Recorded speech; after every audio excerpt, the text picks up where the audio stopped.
દ્વારકાના જામ રાવલની આ પરિસ્થિતિ જોઈને આપને વિચાર થશે કે આ લોકો કેવી રીતે જીવતા હશે। ગઈકાલે 2 સગર્ભા મહિલાઓને બાળકનું અવતરણ થયું અને તે પણ અહીં જ થયું। સ્થાનિક ડોક્ટર દ્વારા અહીં કરવામાં આવ્યું। આ જ પાણી વચ્ચે આપ જોઈ રહ્યા છો ગામની પરિસ્થિતિ એવી છે કે જ્યાં જુઓ ત્યાં માત્ર ને માત્ર પાણી છે। હાથમાં બાળકો લઈને લોકો અહીંથી પસાર થાય છે। આપ જોઈ રહ્યા છો જીવન જરૂરિયાતની વસ્તુઓ લઈને પણ અહીં લોકો પસાર થઈ રહ્યા છે।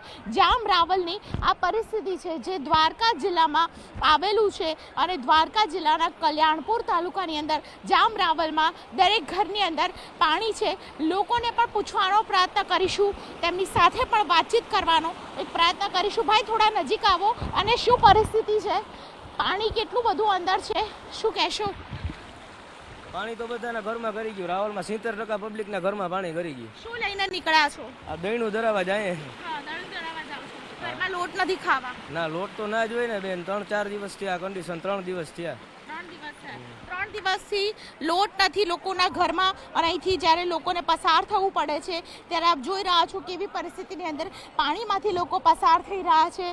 ભાઈ, તમારું ઘર છે અહીંયા? હા, નજીક જ છે। ઘરમાં 4 અને શું થયું ઘરમાં? પાણીની પરિસ્થિતિ કેટલી ખરાબ છે? આજે 3 દિવસે ઘરમાં બહાર નીકળવું પડ્યું છે। ત્યાં સુધી 3 દિવસ ઘરમાં પાણી જ હતું। ખાવાનું પીવાનું લાઈટ, ખાવા પીવાનું બધું 2 દિવસે બંધ હતું અને લાઈટ તો હમણાં આવી છે, થોડીક વાર થઈ, કલાક। બાકી 3 દિવસ તો હતી જ નહીં। 3 દિવસ હતી નહીં। કેવી રીતે રાત રહેતા હતા ભાઈ? રાતે સેટી ઉપર સેટી ચડાવીને માથે બેઠા રાતું કાઢી છે। એટલી ખરાબ હતી તો તંત્રનું કોઈ વ્યક્તિ અહીંયા આવ્યું જોવા? ના, તંત્ર તો આવી શકે એમ જ નતું। બધી બાજુ પાણી હતું એટલે કોઈ શક્યતા જ નથી કે કોઈની સહાય મળે અમને। આખું ગામ છે તબાહ થઈ ગયું છે, તહેસ નહેસ થઈ ગયું છે। 3 દિવસથી આ ત્રણેય લોકો, ખાસ કરીને જે પરિસ્થિતિની છે ત્રણેય ગામની અંદર પરિસ્થિતિ છે એમાં જામ રાવલમાં ન્યૂઝ 18 ગુજરાતી ગ્રાઉન્ડ ઝીરો પર પહોંચ્યું છે કે જે આપ જોઈ રહ્યા છો માત્ર ને માત્ર અહીં પાણીનું સામ્રાજ્ય છે।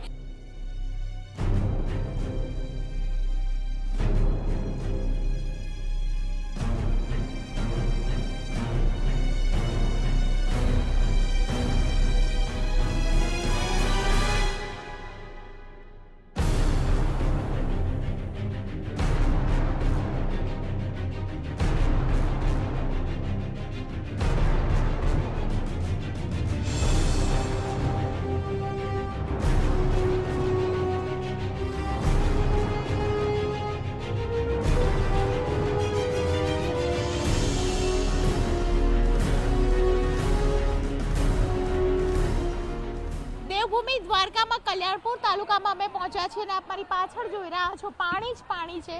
આ જામ રાવલ ગામના દ્રશ્યો છે કે જામ રાવલ ગામની અંદર ઘણા અર્થમાં જે પાણી ભરાયું છે તેને કારણે લોકો કેટલા પરેશાન છે। આખું ગામ છે તે પાણીમાં ડૂબી ગયું છે અને તેને કારણે ગામના દરેક ઘરની અંદર પાણી જ પાણી છવાઈ ગયું છે। કેટલા દિવસથી આમ પાણીમાં છો ભાઈ? 3-4 દિવસ ઘરમાં ઘોટણ પાણી છે ઘરમાં પાણી છે?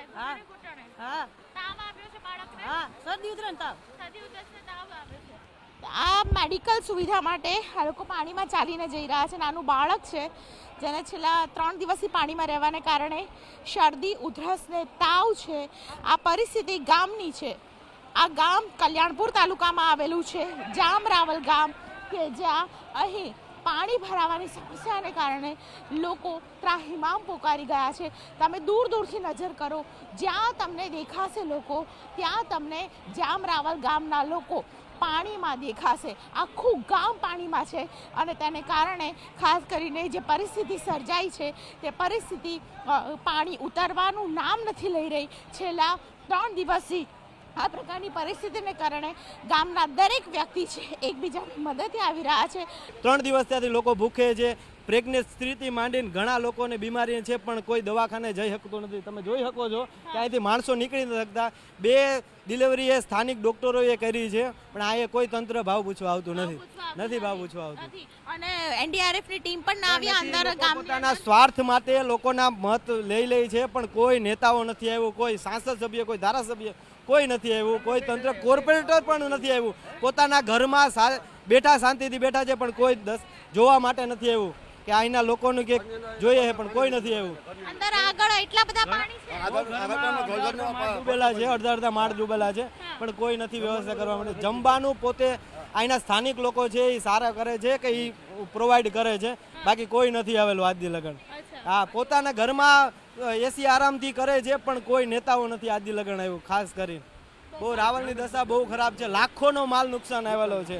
ન્યૂઝ 18 ગુજરાતી ગ્રાઉન્ડ ઝીરો પર પહોંચ્યું છે કે જ્યાં પરિસ્થિતિ એ પ્રકારની છે અમે ઊભા પણ ન રહી શકીએ એટલું પાણી છે. એટલે 3 દિવસથી આ લોકો આટલા પાણીમાં ફોર્સ વચ્ચે કેવી રીતે રહેતા હશે, કારણ કે પાણી છે તે સીધું ધક્કો મારી રહ્યું છે તમને આગળ ધકડવા માટે, અને ધીમે ધીમે પાણી એટલું બધું વધી ગયું છે એ પરિસ્થિતિ ખૂબ જ ખરાબ છે. ઉપરથી આવતું જે પાણી છે આખું ગામમાં ફરી વળ્યું છે, અને તેને કારણે ગામવાસીઓ ખૂબ જ પરેશાન છે.